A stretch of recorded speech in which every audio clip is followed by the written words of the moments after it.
YouTube channel प्रसाद MNC classes. तो जैसे हम लोगों ने एवरेज के दो पार्ट देख लिए हैं, दो अलग अलग मेथड सीखे हैं, आज एक और मेथड सीखेंगे जिसका नाम है एलिगेशन। तो देखते हैं ये क्या है। मान लीजिए मेरे पास दो तरह का राइस है, एक है Q1 kg और दूसरा है Q2 kg। Q1 kg जो राइस है, लेट्स इसका प्राइस है C1 रुपीज़ पर kg। सिमिलरली Q2 kg जो राइस है, लाइक इसका प्राइस है C2 रुपीज़ पर kg। ठीक है, अब मुझे क्या निकालना है? मीन वैल्यू निकालना है। एवरेज का मीनिंग ही है मीन निकालना। तो मीन क्या होगा यहाँ पे? जैसे मैं कहूँगा कि हम लोग को पता है sum of observation by number of observation करना पड़ता है। तो सम ऑफ ऑब्जर्वेशन यहाँ पे क्या हो जाएगा? Total price. तो मैं कहूँगा कि Q1 kg है, एक kg को अगर C1 रुपीज़ पड़ता है तो Q1 kg को कितना पड़ेगा? तो मीन प्राइस CM क्या हो जाएगा? ये हो गया Q1 C1। एक kg का अगर C1 रुपीज़ है तो Q1 kg का कितना हो जाएगा? Q1 C1। सिमिलरली ये कितना हो जाएगा? Q2 C2। ये हो गया टोटल प्राइस। तो इतने प्राइस में हम लोग ने कितने किलो खरीदे हैं? क्वांटिटी क्या हो जाएगा? Q1 plus Q2।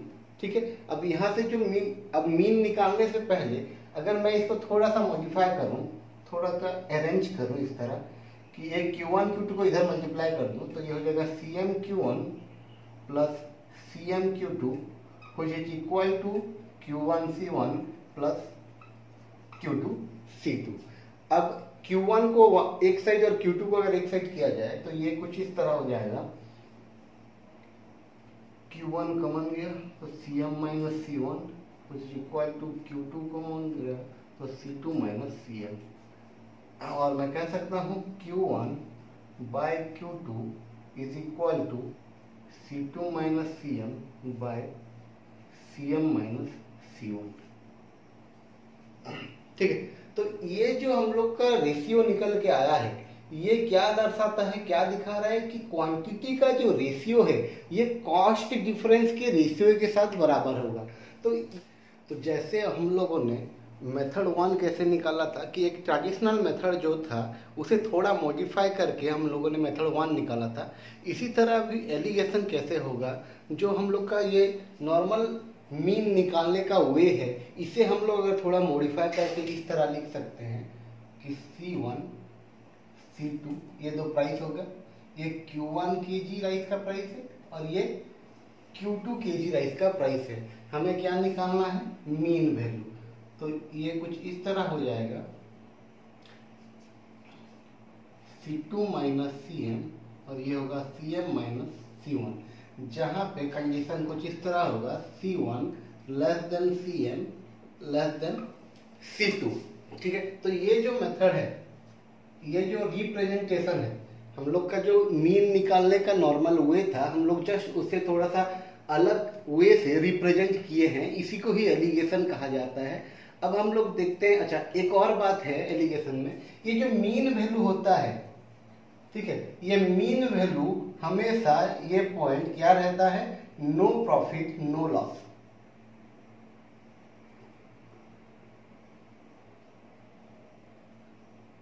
ठीक है, ये पॉइंट में जो मीन वैल्यू निकलेगा ये कभी भी प्रॉफिट या लॉस नहीं देगा। ठीक है, देखिएगा आप, हम लोग एलिगेशन का यूज जब प्रॉफिट लॉस चैप्टर में करेंगे, परसेंटेज चैप्टर में करेंगे, SICI में करेंगे, तब इसको बेटर हम लोग समझ पाएंगे। अभी हम लोग देखते हैं कि एवरेज के क्वेश्चन को कैसे एलिगेशन में सॉल्व किया जाएगा।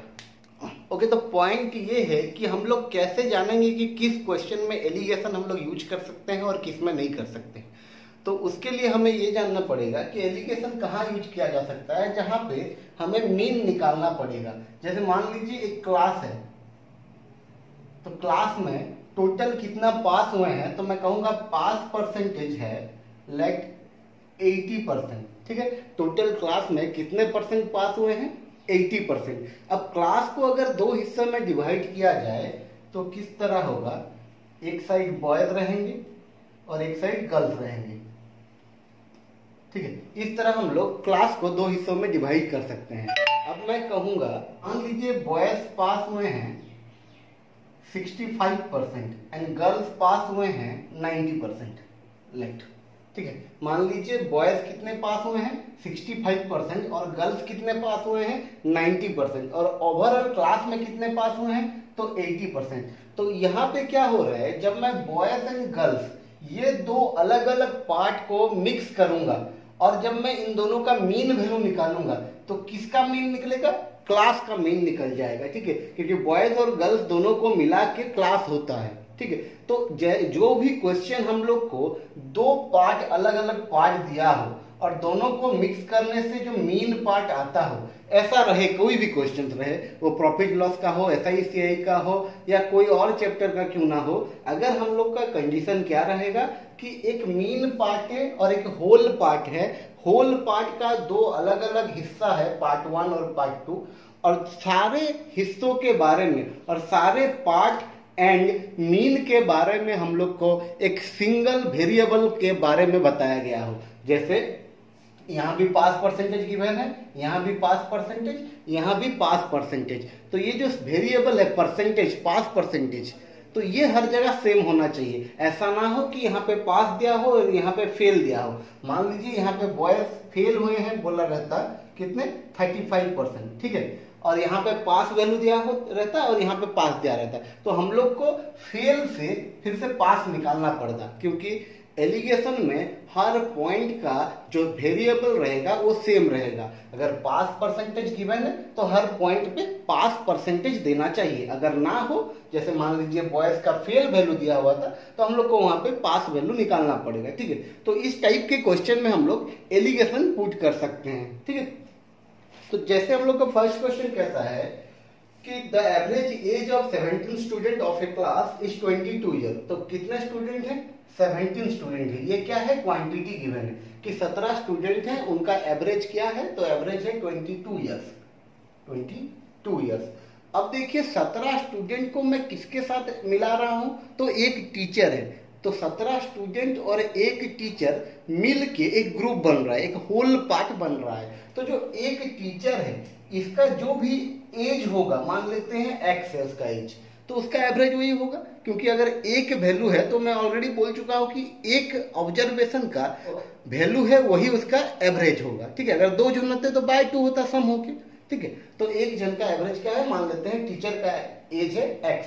अब अगर मैं 17 जन को और x को मिलाता हूं, यानी टीचर को मिलाता हूं, तो अब टोटल जो 18 जन है, 18 जन का एवरेज क्या होता है, तो एक बढ़ता है। तो 22 था पहले, अब एक बढ़ के 23 हो जाएगा। तो ये हम लोग को मीन वैल्यू गिवन था। ठीक है, तो हमें क्या मांगा है कि find the value of x और find the age of teacher. तो हम लोग क्या करेंगे, यहाँ पे बड़ा से छोटा माइनस करते हैं। ठीक है, C1 माइनस C2 या C2 माइनस CM जो भी है, उसमें हम लोग को ये दिखाया गया है कि बड़ा से छोटा को सब्सट्रैक्ट किया जा रहा है। तो मैं यहाँ 23 से अगर 22 को डिवाइड सब्सट्रैक्ट करता हूँ तो ये 1 आ जाएगा। अगर यहाँ से इसको सब्सट्रैक्ट किया गया है, तब अभी यहाँ से इसको हम लोग सब्सट्रैक्ट करेंगे तो ये x माइनस 23 हो जाएगा। ठीक है, अब देखिए कैसे वैल्यू निकलेगा। हमें पता है क्या कि ऊपर जो क्वांटिटी का रेशियो होता है, नीचे वो कॉस्ट डिफरेंस का रेशियो होता है। मतलब ऊपर का जो रेशियो है 17:1, तो नीचे भी 17:1 होना चाहिए। तो देखिए यहाँ 1 का वैल्यू 1 है, इक्वल है। ठीक है, इस 1 इक्वल टू 1 है, तो मैं कह सकता हूं x माइनस 23 इक्वल टू 17 होगा। ठीक है, ये अगर इसके साथ इक्वल है तो ये दोनों भी इक्वल होना चाहिए, सेम रेशियो होना चाहिए। तो यहां से मेरा x कितना निकलेगा, तो ये आ जाएगा मेरा 40 ईयर। ठीक है, तो जो हम लोग का टीचर का एज था 40 ईयर निकल जाएगा यहाँ पे। ओके, तो नेक्स्ट क्वेश्चन कहता है the average weight of 21 student of A class is 42 kg। तो कितने स्टूडेंट थे, क्वांटिटी क्या है, तो 21 हो गया क्वांटिटी। 21 स्टूडेंट का एवरेज कितना गिवन है हम लोग को कि 42 kg। ठीक है, अब क्या होता है, when one of the student leave, अगर एक स्टूडेंट छोड़ के चला जाएगा, तो एक स्टूडेंट छोड़ के गया है तो मैं नेगेटिव साइन दूंगा, क्योंकि लीव जब कोई करता है तो नेगेटिव साइन आता है। ओके, तो एक जन जो छोड़ के गया है, मान लीजिए इसका एज है x, यानी उसका एवरेज भी हो गया x। अब जब 21 से एक छोड़ के गया, जरूरी नहीं है कि एलिगेशन उस जगह पे हम लोग पुट कर सकते हैं जहां दो अलग अलग क्वांटिटी को मिक्स किया हो। ठीक है, दो अलग अलग राइस या शुगर को मिक्स करने से ही एलिगेशन नहीं होता है। एक होल पार्ट से अगर एक हिस्सा अलग हो जाता है, होल पार्ट से अगर एक पार्ट अलग हो जा रहा है, तो वहां पे भी हम लोग एलिगेशन यूज कर सकते हैं। बस ये है कि नेगेटिव साइन आएगा क्योंकि वो लीव कर रहा है। ठीक है, अब एक जन छोड़ने के बाद जो एवरेज हुआ है वो कितना हुआ है, वो 0.5 बढ़ा है। मतलब पहले अगर 42 था तो अभी 42.5 हो गया है मीन। ठीक, अच्छा अब हम लोग क्या करते थे कि बड़ा से छोटा को सब्सट्रैक्ट किया जाता था। ठीक है, बट यहाँ पे क्या हुआ है, अगर ऊपर नेगेटिव साइन है तो ये जो रेशियो आएगा ऊपर क्वांटिटी का, ये कितना होगा 21:-1। अगर ऊपर नेगेटिव साइन है तो नीचे भी हम लोग को नेगेटिव साइन चाहिए। तो हम लोग क्या करेंगे, 42 से इसे हम लोग सब्सट्रैक्ट करेंगे तो ये आ जाएगा -0.5। ठीक है, इससे इसको हम लोग सब्सट्रैक्ट किए। क्यों किए ऐसा, उल्टा क्यों किए, क्योंकि हम लोग तो बड़ा से छोटा सब्सट्रैक्ट करते थे। तो उल्टा करने का कारण ये है कि ऊपर अगर नेगेटिव है तो नीचे भी हम लोग को नेगेटिव चाहिए, रेशियो नहीं तो बराबर नहीं होगा। ठीक है, तो अभी अगर हम लोग इससे इसको अगर सब्सट्रैक्ट किए हैं तो अभी 42.5 से x सब्सट्रैक्ट करेंगे तो ये हो गया 42.5 माइनस x। ठीक है, अब देखिए इसमें अगर मैं 2 मल्टीप्लाई करता हूं तो ये इसके साथ इक्वल हो जाएगा। दैट इम्प्लाइज मैं अगर इसमें भी 2 मल्टीप्लाई करूंगा तो ये भी 21 के साथ बराबर हो जाएगा। तो इसमें मैं 2 मल्टीप्लाई कर देता हूं तो ये हो जाएगा 85 minus 2x which is equal to 21. That implies 2x is equal to 85 minus 21 which is equal to 64. That implies x यहाँ पे कितना हो जाएगा, x हो जाएगा हम लोग का 64/2 which is equal to 32 kg। ठीक है, ओके। तो नेक्स्ट क्वेश्चन क्या कहता है, there were 35 student in a hostel. देखिए ये क्वेश्चन को हम लोग 2 मेथड से करेंगे। जो पहला मेथड हमने सीखा है उससे भी करेंगे, प्लस एलिगेशन से भी करेंगे। ठीक है, तो यहाँ पे कुछ इस तरह का है क्वेश्चन कि 35 स्टूडेंट का, अच्छा क्वेश्चन क्या कह रहा है, there were 35 student in a hostel, if the number of student be increased by 7, the expenditure of food increased by Rs42 per day, while the average expenditure of student is reduced by 1. What was the initial expenditure on food per day? तो मान लीजिए जो 35 student थे उनका average था मान लीजिए x। ठीक है, 35 स्टूडेंट का एवरेज क्या था, x था। अभी जो 7 जन आ गए तो टोटल ये कितने हो गए 42, और एवरेज क्या हुआ है, एक कम हो गया है।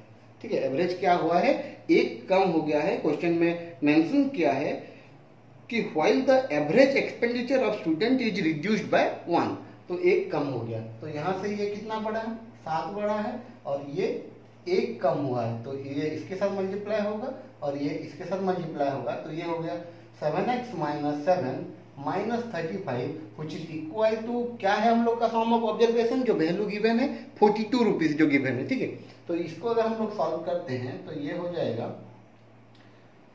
7x is equal to 84, that implies x हो जाएगा कितना 84/7 which is equal to 12। तो x का वैल्यू 12 आया। x क्या है, x है 35% का एवरेज। अगर 35% का एवरेज 12 है तो टोटल कितना हो जाएगा 35 into 12 which is equal to 420। तो इनिशियली कितना खर्च हो रहा था, 420 रुपीज खर्च हो रहा था। अब इसी क्वेश्चन को अगर एलिगेशन में करेंगे तो कुछ इस तरह लिखेंगे कि 35% का एवरेज क्या था, x था, और जो 7 जन आए, 7 जन आने के वजह से कितना रुपया बढ़ गया 42 रुपीज। तो एवरेज क्या होगा, 42 रुपीज बढ़ा है 7 जन के वजह से, तो एवरेज हो जाएगा 6। तो 7 जन का एवरेज 6 है। अब अगर हम लोग 35 और 7 यानी टोटल 42 पर स्टूडेंट का एवरेज अगर देखेंगे तो क्या हो रहा है, ये तो ये मीन वैल्यू दे रहा है x माइनस 1। ठीक है, तो यहाँ से एलिगेशन पुट करेंगे तो यहाँ से इसको अगर सब्सट्रैक्ट करेंगे तो ये 1 हो जाएगा। ठीक है, अगर यहाँ से इसको सब्सट्रैक्ट किया है तो अभी उल्टा करेंगे तो x माइनस 7 हो जाएगी। इससे इसको अगर सब्सट्रैक्ट करेंगे ये x माइनस 7 हो जाएगा। ठीक है, तो ये देखिए 1 का वैल्यू ऊपर कितना है 7 है, मतलब यहाँ मल्टीप्लाई हुआ है 7। 1 में अगर 7 मल्टीप्लाई होगा तो इसके साथ सेम होगा, क्योंकि हम लोग को पता है ऊपर जो रेशियो होगा नीचे भी वही रेशियो होगा। ठीक है, और मैं ऊपर रेशियो लिख सकता हूँ 5:1 इस तरह। ठीक है, तो ये 1 का वैल्यू 1 है कहूंगा मैं अभी, तो ये x माइनस 7 का वैल्यू कितना हो जाएगा x माइनस 7 का वैल्यू हो जाएगा 5। दैट इम्प्लाइज x कितना निकलेगा, x आ जाएगा 12। तो अगर x 12 होता है तो टोटल खर्च कितना होगा, यही 35 into 12 which is equal to 420 rupees। Okay okay, next question क्या कहता है, 6 person went to hotel for taking their meals. 5 of them spent Rs 32 each on their meals, while the 6th person spent Rs 80 more than the average expenditure of all the 6. Find the total money spent by them. Okay तो question कुछ इस तरह है कि पहले अब 5 जन कितना खर्च किए, 32 रुपीज हर कोई खर्च किया, मतलब 5 जन का एवरेज हो गया 32। अब जो एक आदमी है 6th पर्सन, ये कितना खर्च करता है, तो ये एवरेज से 80 रुपये ज्यादा खर्च करता है। तो मान लीजिए ये 5 और ये 1, 6 जन का एवरेज मान लेते हैं हम लोग x है, 6 जन का एवरेज मान लेते हैं, यानी मीन वैल्यू मान लेते हैं x है। तो इसका खर्च हो जाएगा x प्लस, इसका खर्च हो जाएगा x प्लस 80, एवरेज से 80 ज्यादा। तो अभी जो हम लोग का एलिगेशन करेंगे तो कुछ इस तरह हो जाएगा, इससे इसको अगर सब्सट्रैक्ट करेंगे तो ये हो जाएगा 80 रुपीज। अब अगर इससे इसको सब्सट्रैक्ट किया गया है तो इसको इससे सब्सट्रैक्ट करेंगे तो ये हो जाएगा x माइनस 32। ठीक है, तो यहाँ देखिए 5 का वैल्यू कितना है, 80 है, मतलब इंटू 16 हुआ है। तो यहाँ भी अगर हम लोग इंटू 16 करेंगे 1 के साथ, तो ये भी इसके साथ इक्वल होगा। दैट इम्प्लाइज जैसे 5 में 16 मल्टीप्लाई करने से 80 हो रहा है, सिमिलरली 1 में 16 मल्टीप्लाई करने से इतना होगा। तो x minus 32 is equal to 16। That implies x equal to क्या हो जाएगा, 48। x क्या है, x है 6 जन का एवरेज। तो 6 जन का एवरेज अगर 48 है तो टोटल खर्च कितना हो जाएगा, 6 into 48 which is equal to 238 rupees. ठीक है, 238 रुपीज। जरूरी नहीं है कि ये क्वेश्चन को हम लोग एलिगेशन में ही करें, हम लोग बस एलिगेशन को सीखने के लिए, बेटर अंडरस्टैंड करने के लिए सारे क्वेश्चन को एलिगेशन में कर रहे हैं। वरना मैं इस तरह भी कह सकता था कि 5 जन 32 दिए हैं, 32 इंटू 5, और जो ये एक्स्ट्रा पर्सन है, एक पर्सन, ये x प्लस 80 दिया है बाय 6 इक्वल टू x। ये उसका एक्सप्रेशन हो जाएगा अगर मैं करूंगा तो मान लीजिए मैं कहता हूं कि ये जो 80 रुपीज एक्स्ट्रा दे रहा है कौन, 6th पर्सन, टोटल ये 6th पर्सन कितना पे कर रहा है, ये हो गया 6th पर्सन टोटल पे कर रहा है x प्लस 80। तो अगर 6th पर्सन कहेगा कि मैं एवरेज से ज्यादा क्यों दूं, तो ये जो 80 रुपीज है ये कौन देगा फिर, तो ये देंगे बाकी पांचों मिलके। तो 5 जन मिलके अगर 80 देंगे तो पर हेड को कितना पड़ जाएगा, 16 पड़ जाएगा ना। तो पहले कितना देते थे, 32, तो ऑलरेडी से वो लोग पे कर रहे थे, अब 16 ज्यादा पे करेंगे तो 32 प्लस 16 कितना हो जाएगा, 48। ठीक है, तो सबका एवरेज अगर 48 है, 6 जन है, तो टोटल खर्च कितना है, 238। तो इस तरह भी हम लोग इसे सॉल्व कर सकते थे। तो बस हम लोग एलिगेशन को अच्छे से समझने के लिए इस क्वेश्चन को एलिगेशन में सॉल्व कर रहे हैं। ठीक है, okay, there are some average of 8 innings of a batsman. The score 100 runs on the 9th innings that increased by 9 runs. Find the current average. Okay, तो एक बैट्समैन अपने 8 इनिंग्स में कुछ एवरेज किया रहता है। तो मान लीजिए 8 इनिंग्स में एवरेज है x रन।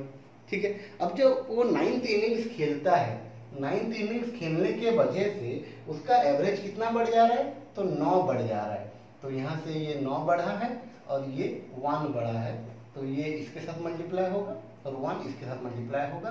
तो ये हो जाएगा x plus 9 plus 72 is equal to क्या, तो जो 9th इनिंग्स का रन है वो हो जाएगा यहाँ पे 100। दैट इम्प्लाइज x कितना निकल के आएगा, ये हो गया 100 minus 81 which is equal to 19। कहा कि फाइंड द करंट एवरेज, तो ये x निकला हम लोग का कितना, 19। तो x क्या है, 8th इनिंग्स का एवरेज है x, जो कि 19 निकल रहा है। तो करंट एवरेज मतलब क्या, 9th इनिंग्स के बाद का एवरेज बोला है, तो 9th इनिंग्स के बाद का एवरेज क्या है, x प्लस 9। तो x प्लस 9 क्या हो जाएगा, 19 प्लस 9 इज इक्वल टू 28। ठीक है, इसको अगर हम लोग एलिगेशन में करें तो कैसे कहेंगे, इस तरह लिखेंगे कि 8 इनिंग का एवरेज x था और 9th मतलब जो एक इनिंग 9th नंबर इनिंग्स है, बट इनिंग्स तो एक है ना, तो इस इनिंग में जो रन किया है वही उसका एवरेज होगा।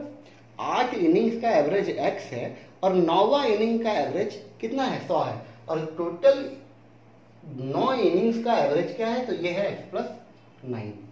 तो यहाँ पे अगर एलिगेशन करेंगे तो इससे इसको सब्सट्रैक्ट करेंगे, ये 9 हो जाएगा। अगर इससे इसको सब्सट्रैक्ट किए हैं तो 100 से इसको सब 91 माइनस x हो जाएगा, ये हो जाएगा 91 माइनस। ठीक है, तो देखिए अब क्या आएगा, 91 माइनस x का वैल्यू क्या हो जाएगा, ये 8 इंटू 9 72, दैट इम्प्लाइज x क्या होगा, तो x हो जाएगा यहाँ पे 19, दैट इम्प्लाइज x प्लस 9 क्या होगा, x प्लस 9 इक्वल टू 28 हो जाएगा। ठीक है, करेक्ट।